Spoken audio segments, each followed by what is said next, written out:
Pernah kepikiran gak sih, kenapa ya setiap kali kita ngobrolin soal kepemimpinan, kok ujung-ujungnya selalu soal nyari sosok yang tepat? Nah, hari ini, yuk kita coba geser sedikit fokusnya.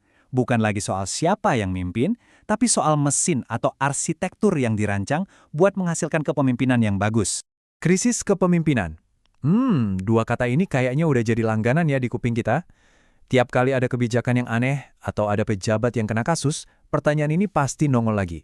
Seolah-olah ini tuh masalah abadi yang gak ada habisnya. Dan refleks pertama kita biasanya selalu sama. Kita langsung sorot panggungnya dan fokus ke aktornya. Siapa yang salah? Siapa yang harus diganti? Siapa nih pahlawan berikutnya yang bisa nyelamatin kita? Kita tuh kayak kejebak dalam siklus nyalahin satu orang, terus naruh harapan ke orang baru, tapi lupa buat ngecek desain panggungnya sendiri. Tapi, coba dah kita tarik napas dulu sebentar. Gimana kalau masalahnya itu bukan di sopirnya, tapi di mobilnya? Gimana kalau kita udah gonta-ganti sopir berkali-kali, tapi mobil yang kita kasih tetap sama, remnya blong, mesinnya batuk-batuk? Nah, ini dia, pergeseran cara pandang yang mau kita bedah bareng-bareng. Oke, kita mulai dari akarnya dulu ya. Sebuah sistem yang kita sebut figur sentris. Yuk kita bongkar ini artinya apa dan gimana dampaknya buat kita semua. Coba bayangin sebuah piramida, tapi dibalik. Seluruh beban negara, semua harapan kita itu numpu di satu titik kecil di paling bawah, si pemimpin. Terus, apa yang terjadi kalau titik kecil itu retak, goyah, atau bahkan patah? Ya udah, seluruh bangunan di atasnya langsung ambruk. Itulah inti dari sistem figur sentris. Gejalanya? Wah, ini sih kayaknya kita lihat sehari-hari ya. Ada pejabat yang jabatannya di mana-mana, konflik kepentingan yang dianggap biasa aja, sampai kebijakan yang pagi A, sore bisa jadi Z. Puncaknya apa? Ya kita, masyarakat, jadi capek dan sinis sama institusi. Ini semua bukan kebetulan loh. Ini adalah tanda-tanda sebuah sistem yang lebih bergantung ke individu, bukan ke aturan main yang kuat. Biar kita lebih kebayang sistem yang kuat itu kayak apa, yuk kita studi banding sebentar ke Jepang dan negara-negara Nordik. Bukan buat nyontek mentah-mentah ya, tapi buat cari inspirasi. Gimana sih kepemimpinan itu bisa dirancang dengan cara yang beda banget?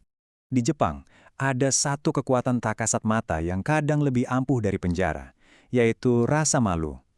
Jadi, mundur dari jabatan karena sebuah kesalahan, itu bukan dianggap kekalahan, tapi justru cara buat menjaga kehormatan institusi.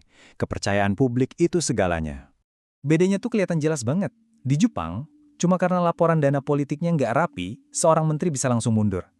Kalau di sini, jangankan laporan, kadang skandal korupsi besar udah kebongkar pun pejabatnya bisa tetap santai di posisinya, nunggu proses hukum yang panjang dan berbelit. Standar akuntabilitasnya jomplang banget kan?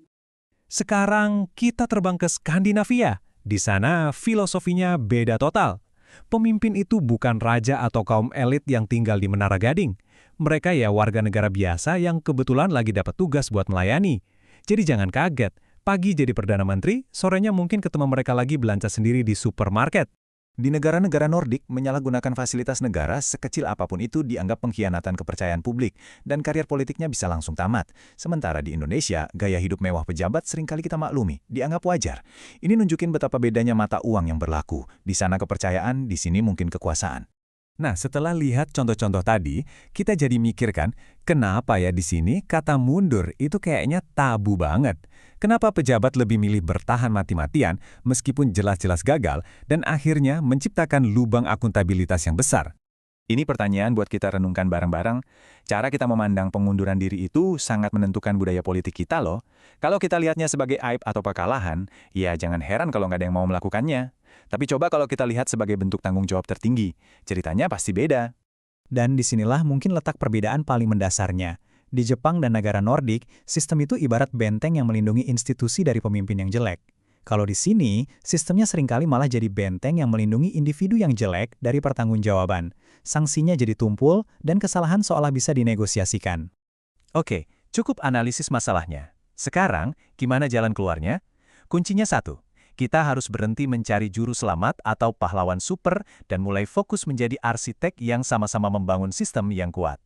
Setidaknya ada 3 pilar utama nih buat membangun sistem ini. Pertama, gerbang masuknya harus dijaga ketat. Rekrutmen itu harus berdasarkan prestasi dan rekam jejak. Kedua, budaya akuntabilitas harus dinormalkan, di mana mundur itu adalah tanggung jawab, bukan aib. Dan yang ketiga, kekuasaan individu itu harus dibatasi sama aturan yang transparan dan pengawasan publik yang tajam. Pada akhirnya, yang perlu kita ingat adalah ini, sebuah bangsa yang maju itu hebat bukan karena pemimpinnya sempurna seperti malaikat.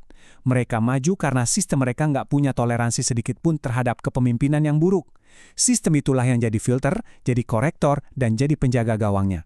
Itulah arsitektur kepemimpinan sejati yang harus kita rancang bersama. Terima kasih sudah menyimak.